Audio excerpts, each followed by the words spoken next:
and tourists. My name is Mark and I am the local disaster tour guide. That's right, I am a storyteller who is way too excited to finally have access to an ability called cranial dentination. Welcome to a journey through the fantastic world of TTRPGs like Pathfinder and Starfinder. So this week is going to be a little bit of a special week for this channel. I am taking a break from my normal content to talk about something that is very exciting in the Pathfinder community, which is the 2 new playtest classes that Paizo has dropped for Pathfinder 2nd Edition. At Gen Con, they announced a new book called Dark Archive. The thematic flavor of that book is that somebody has accessed and exposed 8 confidential dossiers from the Pathfinder Society, releasing some of the most mysterious secrets of the world of Golarion into public knowledge. As part of these 8 strange dossiers, we will be getting details on 2 new classes for Pathfinder 2nd Edition, the Psyche and the Thaumaturge. So I usually do 2 long-form content videos each week, and what I'm going to be doing with those videos this week is I'm going to be taking an introductory look at these 2 new classes. This video is going to be on the Psyche, and the other video that I will release this week will be for the Thaumaturge. And I'll probably post a poll on my channel to see which video you would like me to post first, but I am going to try to drop both videos this week.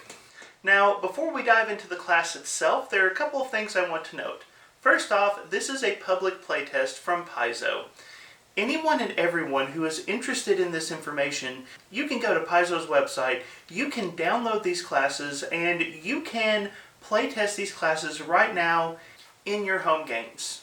Paizo has done playtests many times, and one of the things that I respect about Paizo as a publisher is you can tell that they take the playtest process very seriously, and that they listen to the feedback that the community gives them. The Dark Archive Playtest will run through October 29th, 2021, and there will be some surveys that you can take to give Paizo feedback about your thoughts, your impressions, and most importantly, your actual playtest data from using these classes in your game. So let me encourage you, if you get a chance, participate in this playtest. This is your opportunity to help nudge some of what Paizo is doing with their content and to help influence the shape of Pathfinder 2nd Edition as a game. I really respect this process, and I encourage you to be part of that process. Obviously, the ideal scenario is to actually sit down and play some of these classes. However, even if you can't do that, you can still read through these classes and offer some feedback just as these are my first impressions, this is what I'm seeing from reading this material. And Paizo takes all of that data into consideration when they are producing the final version of these classes. So I will be throwing a link to the playtest document down into the video description, and I definitely encourage you to go check that out. The second thing I want you to keep in mind when it comes to this video is these are my initial thoughts about these 2 playtest classes. We are looking at the first public offering on these classes, if you will, and one thing we know for certain is that this is not the final form of these classes.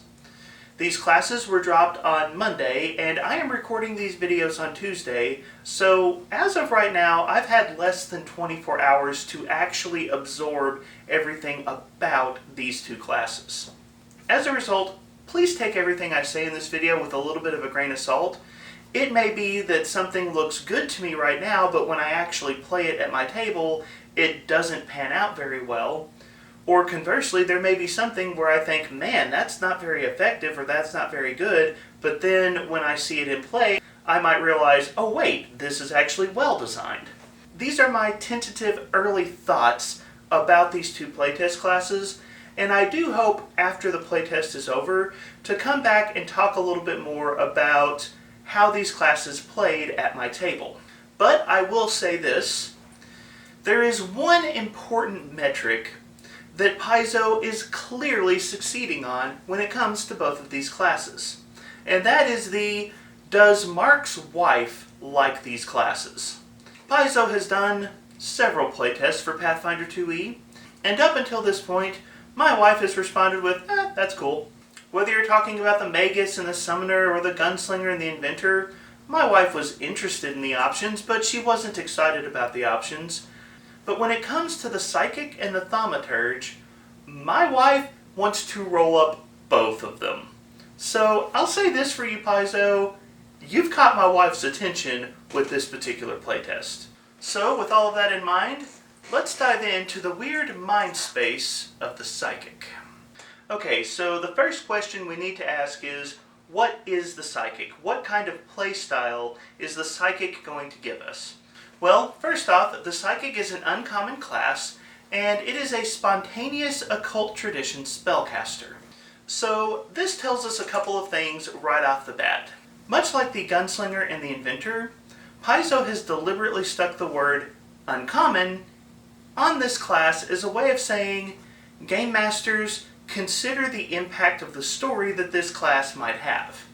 Now, several people from Paizo have openly said that they do not consider access to be a balancing mechanism inside the game, so uncommon classes like the Gunslinger from Guns and Gears and the Psychic from Dark Archive, they are not intended to be more powerful, but they are intended to explore either more narratively focused and rare options inside of the game world, or possibly more mechanically complex ideas inside of the game. In other words, there are going to be some narrative or gameplay considerations that come with allowing the Psychic into your game. Now, on first glance, I don't think that the mechanical implications of the Psychic are necessarily too much, but we'll dive into what those are, and it is something you will want to keep in mind when you're considering whether or not to allow this in your game.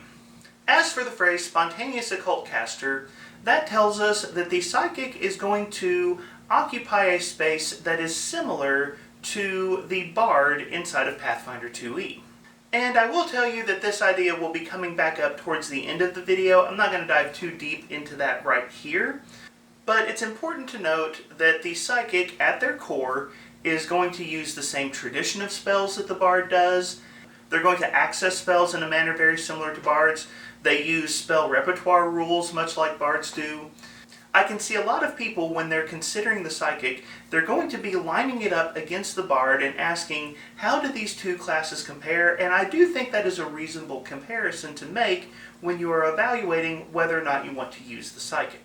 Now, with every class, one of the major considerations you want to ask is, what subclasses do you have with the Psychic? And here's where an interesting wrinkle to the Psychic comes in. I actually think, in terms of play space, that the Psychic sits about halfway between the Bard and the Wizard. And the reason I say that is, one of the reasons I like the Wizard is the build your own subclass aspect to the Wizard, and they've kind of brought that back for the Psychic. As a Psychic, you're going to build your own subclass by combining two different choices for your character at first level: your subconscious mind and your conscious mind. For your subconscious mind, you have to answer the question, what drives my Psychic and what drives their powers? Are your powers derived from a deep emotional source, or are they driven by reason and logic and serious mental discipline? Now, on the flavor scale, I love both of these because they lend themselves to two different types of characters. But beyond just the flavor of your character, they have mechanical impact. You can choose emotional acceptance or precise discipline for your subconscious mind, and this choice is going to affect what your key ability score is for your character and what spell components you use. Now, first off, let me just go ahead and say, in my video last week responding to the keynote address, one of the things I said about the Psychic that I thought would be very interesting is if they made it a spellcaster that could potentially use different key ability scores for their spellcasting. And Paizo has definitely brought that back. I'm super excited. I think this is a very fun mechanical play space, and I am glad Paizo did this. I'm a little sad that they don't have a wisdom-based subconscious mind for the class. I don't know if that's something that they might do down the road or something that they might do in the final version of this class when it's released. But right now, you just have two options: charisma or intelligence. If your character is driven by deep emotions, then charisma is going to be your key ability score. And if your mind is more disciplined and rational, intelligence will be your key ability score. This is logical and flavorful, and I like it. Not really much more to say here. The other big thing that your subconscious mind is going to do is it's going to modify your spell components. Now there's a lot of details to this, and I don't want to dig into all the details because this video's already got a lot going on, but each of these options for subconscious mind is going to cause your character to utilize new specific spell components that other casting classes don't use. This is where the complexity of the class starts to come in, and where you as a storyteller or player may want to consider whether or not you want to deal with these particular elements. If you use the emotional acceptance subconscious mind, then your spells gain an emotion component. Essentially, your character is drawing from their deep emotional reserves to power whatever spell effect they intend to draw out, but there is a potential downside to using an emotion component, which is if your character has been influenced by a hostile emotion effect, your cantrips might end up functioning at a lower level than they normally would. Essentially, those dissonant emotions are hampering your spellcasting. Flavorful, but it is an extra thing that you have to keep track of, so keep that in mind. If you decide to use the precise discipline subconscious mind, then you have calculation components. This represents your character reasoning and thinking through the impact, scope, and effect of your magic. One of the examples they give is of a psychic carefully considering exactly how much force would be necessary to levitate a particular object. The picture here is of a focused and dedicated mind almost to a studious degree, and there is a definite push on that concept of focus because if you're using a calculation component, you are, well, vulnerable to distraction. You are essentially flat-footed against any reactions that someone might make to your spellcasting, and if someone successfully disrupts your spell, you actually gain the stupefied condition, kind of representing the mental whiplash of being drawn out of whatever calculations you were attempting to make. So both of these components add a unique twist and flavor to the spells. It is worth noting emotion and calculation components both have the concentrate trait, so if that is relevant it will come up, but it modifies the flavor and effect of your spellcasting and introduces some mild but important potential risks. From there, you move on to your conscious mind, and here you have three different options. You have Distant Grasp, Infinite Eye, and Silent Whisper. And it's very important to note that all three versions of conscious mind can mix with either two of the subconscious minds, resulting in 6 possible variations on your subclass as a psychic. Your conscious mind is going to represent how your magic tends to manifest in the world around you. In particular, it comes in 3 flavors. Distant Grasp is basically the telekinesis version of the psychic. You are focused on manipulating objects and creatures in the world around you. Infinite Eye is the clairaudience, clairvoyance version of the psychic, focused on observing the world around you and gaining as much information as possible. And then the Silent Whisper psychic is the telepathy version of the psychic, focusing on your ability to communicate with others and interact with others. Now, there is a lot that goes into each of the conscious mind options. In particular, your choice of conscious mind is going to determine some of the spells that get added to your spell repertoire, and about half of the cantrips that you're able to cast. And in each case, the spells and cantrips that are added are obviously going to be themed around these particular conscious mind choices. So for example, if you take the Distant Grasp or Telekinesis option, you might gain access to the Mage Hand cantrip, representing again that ability to interact with the world around you. In a fun twist, it is worth noting that these subclasses come with access to unique cantrips. You get a unique cantrip available only to your subclass at level 1, and later on you can take a class feat to open up access to another unique cantrip that your character can use. So to help highlight the flavor of these unique subclass options, I'm going to talk about those unique cantrips because the other spells and cantrips are ones we're already familiar with in the game. So for the Distant Grasp Conscious Mind, your 2 unique cantrips are Telekinetic Rend, which you gain at level 1, and later you can gain access to Arrest Trajectory. Telekinetic Rend just creates this violent swirl of energy in a particular square, and creatures must make a saving throw or be damaged by all of the chaos that you're creating. And then I love Arrest Trajectory. I don't know how much it'll be used, but it is the classic cinema trope of basically stopping something in mid-air with your mind. So if you've ever seen in the movies where like someone throws a knife at someone and that person like stops the knife right here with their mind, that's what Arrest Trajectory is. Flavor-wise, I love this spell. Practical use, not sure, but I applaud Paizo. It is truly one of the coolest things they've put in this class. For Infinite Eye, you gain access to the unique cantrip Mental Scan at level 1, and you can later unlock the Future Path cantrip as well. Mental Scan is an interesting cantrip, and I will admit it's one I'm still processing, but the idea is you cast the spell in a cone, and it allows you to essentially look at everything in that cone from multiple angles all at once, not just from the angle where you are currently positioned. This has several effects, such as if a creature were hiding behind a tree or some other form of cover, you can functionally see them because you're looking at them from the other angle as well, not just from your current position. Additionally, this spell functions as if you had successfully taken the actions necessary to aid one of your allies.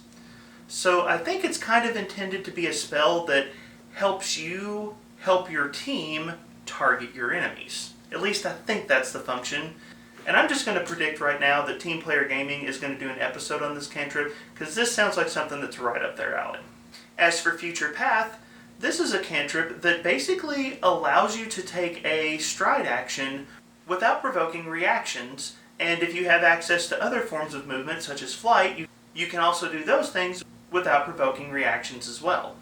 Then you have the Silent Whisper Conscious Mind, and it comes with the Nudge Intent cantrip at level 1, and potential access to Shatter Mind at later levels. Nudge Intent is a very interesting cantrip. You target an enemy and tell them that they either need to strike, cast a spell, or move, and if they don't, they can potentially be frightened or possibly even stunned because they disobeyed the mental impulses you stuck inside their mind. It's a unique way of messing with your enemy, and I definitely like it. As for Shatter Mind, it's Mind Blast. That's literally what it is. If you have played 3.5 D&D, if you're familiar with Mind Flayers, it is Mind Blast. It is a cone of mental damage that gets worse as you level up. Yay. I think you all know that Mind Flayers are one of my favorite monsters, so yeah, I love seeing Shatter Mind as an option.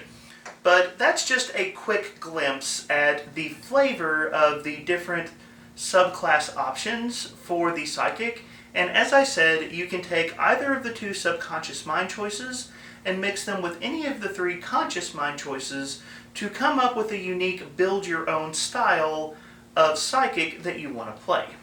Now, there are two more things in regards to the Psychic that I want to go ahead and talk about because they're important concepts, and I decided to kind of separate them. I could have discussed them a few different places here, but I wanted to pull them out and talk about them kind of in isolation because, well, they're key terms for the class. Amp and Psyche. So Amp refers to the Psychic's ability to amp up their cantrips. This is how Psychics use their focus points. Psychics don't get focus spells the way that most classes get focus spells as kind of unique extra spells on the side, but rather Psychics have the ability to take some of their cantrips and do extra things with them by spending focus points. So an Infinite Eye Psychic can spend a focus point to amp up their Detect Magic, and a Distant Grasp Psychic can spend a focus point to amp up their Mage Hand. It's worth noting that the unique cantrips for each of the subclasses all have special amp options available to them. So basically, Psychics are going to interact with focus points in a unique way compared to other spellcasters. It is worth noting that all Psychics will begin the game with 2 focus points, and will be better at regenerating focus points compared to the standard version of other caster classes. So they get more focus points than most casters, and they regenerate focus points faster, but rather than using them for unique spells, they use them to modify their already existing spells. It's definitely a unique mechanical twist, and I'll leave it up to you to decide whether you enjoy or dislike this particular choice that Paizo has made. The other unique mechanical rule for psychics is Psyche. Because why not make the terminology confusing, right? Psyche are special mental states that a psychic can enter that will functionally impact their spellcasting ability. And usually when you see a Psyche in the psychic class, it's going to be related to a class ability or a class feat with the word unleash in its name. The idea behind it is that as the battle has progressed, your mind begins to unleash its power. Typically, you will not be able to use these abilities before the third round of combat, and all Psyches have certain prerequisites that you must meet.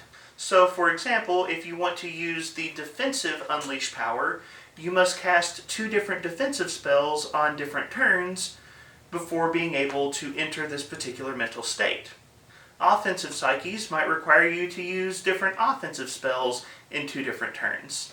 But once you enter the state, you get certain bonuses to go along with certain types of spells, and you also have certain drawbacks associated with that mental state. In other words, these are stances for casters. Yay, okay? I'm not going to lie, this is one of my favorite things they have done with the Psychic. They found a way to make stances for casters. I'm not sure about the mechanical balance of these. I haven't playtested them yet, but I have wanted functional stances for casters for a while now, and they've done it.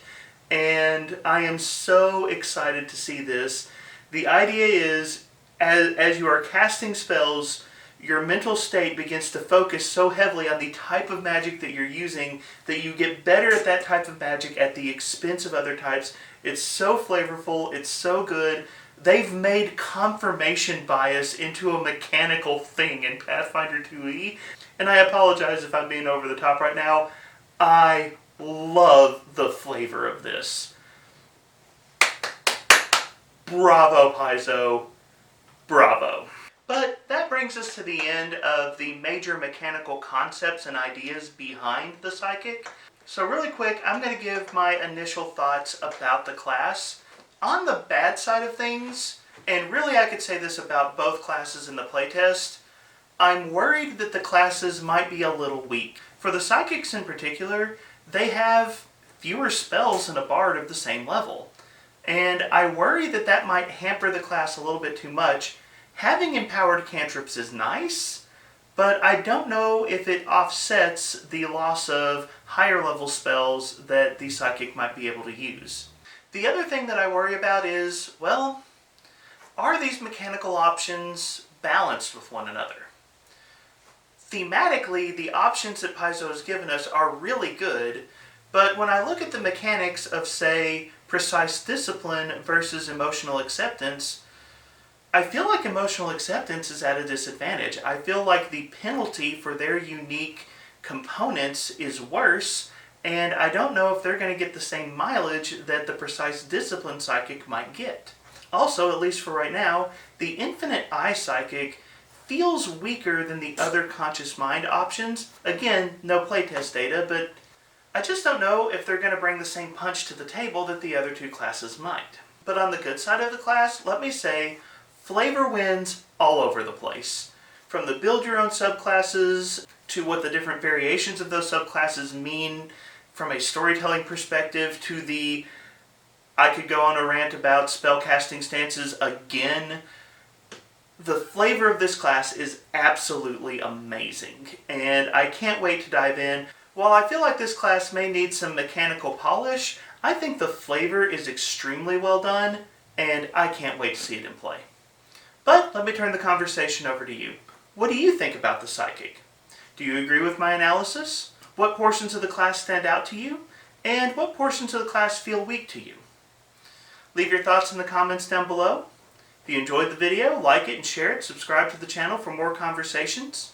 Thank you so much for being a part of the conversation, and have a wonderful day.